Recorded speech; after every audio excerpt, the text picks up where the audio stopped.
I haven't done that in over 2 years. I went back into the logbook to see when was the last time I did a front squat, and I went back 2 years and I gave up. So I haven't done front squats in a long time. That shit is hard, man. I forgot how difficult it is to maintain the front rack position. As you saw there, I hit 140, but the issue wasn't the leg drive, it's the core. The bar just wants to drop off your front rack position.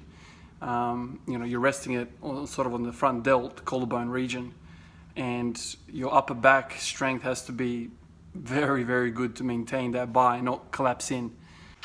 So as you saw there, the 140 kilo went up, but it was an ugly looking thing. I started folding forward. There was a lot of pressure on my wrist from, cocking it back.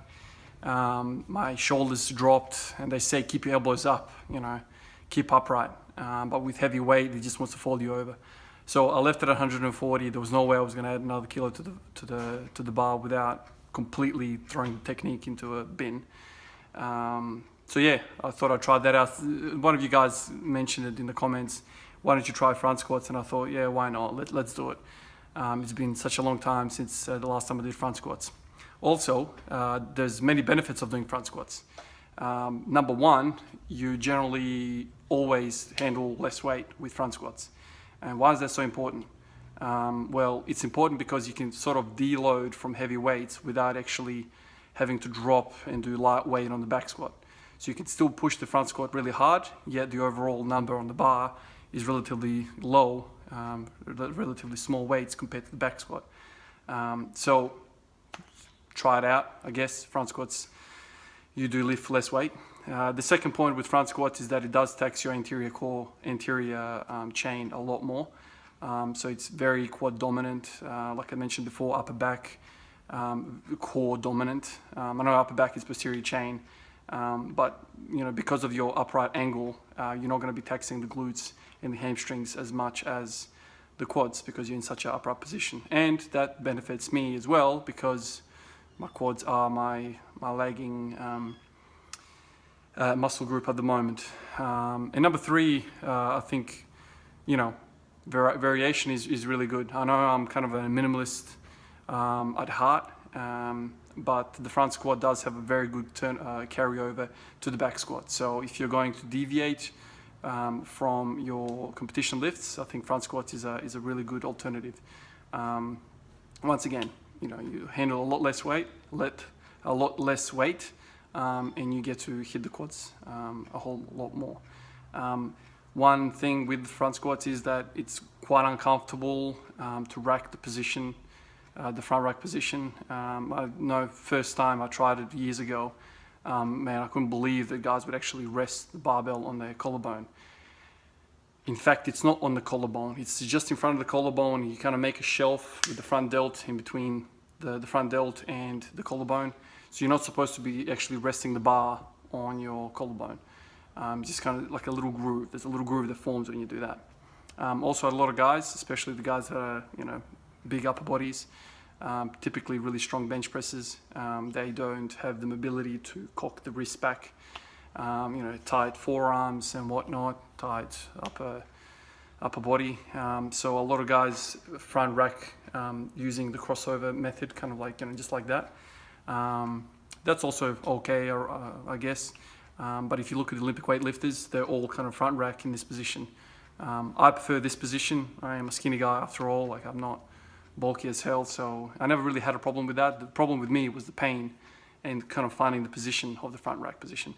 But yeah, that's about the only thing. It kind of reminds me of the hook grip with deadlifts. Hook grip is very, very painful when you first get into it. It took me quite a long time. It took me like 12 weeks to handle, near maximum loads with the hook grip. But unlike the hook grip, if you don't do the front squat for a little bit, you kind of come back to it fairly quickly. Like, this was my first session in a very long time, and I feel quite comfortable. Like, it's uncomfortable, but like I can do it. Whereas with the hook grip, if you leave the hook grip for several months, the hook grip is gonna feel like absolute hell on your thumbs. So it's kind of like that, but not really. The hook grips are much more severe. So if you haven't tried, front squats in the past, do it. It's only going to benefit you. So I've just hit 140 with the front squat. I'm gonna go back to the back squat, continue on through the sets with the back squat and see where I can get up to. But yeah, it's you know, it's challenging in different ways. And yeah, give it a shot. So I'm gonna also record the back squat footage here. Now I'm not doing any back off sets today. I haven't done it for the last couple of days. Just want to kind of rest the body. But yeah, let's see what I can do in the back squat now.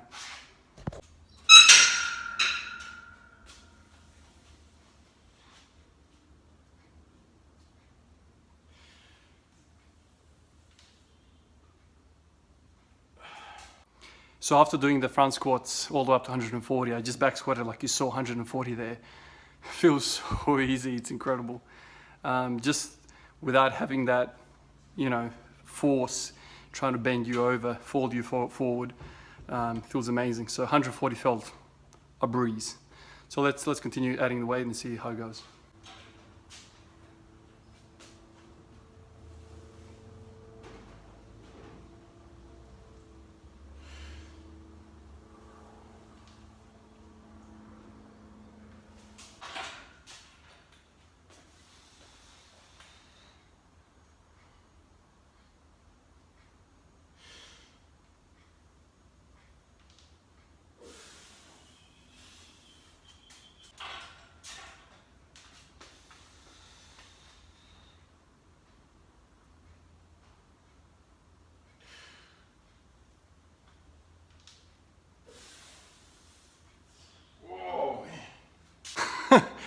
So I'm gonna stop there. 180 kind of was a bit of a grinder.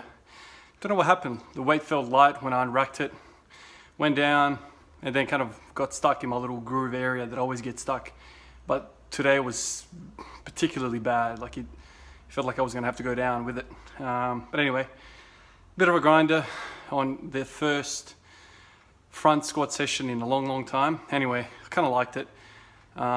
It's actually quite fun. Very challenging. I feel like I'm gonna bruise across here, but nevertheless, you gotta do what you gotta do.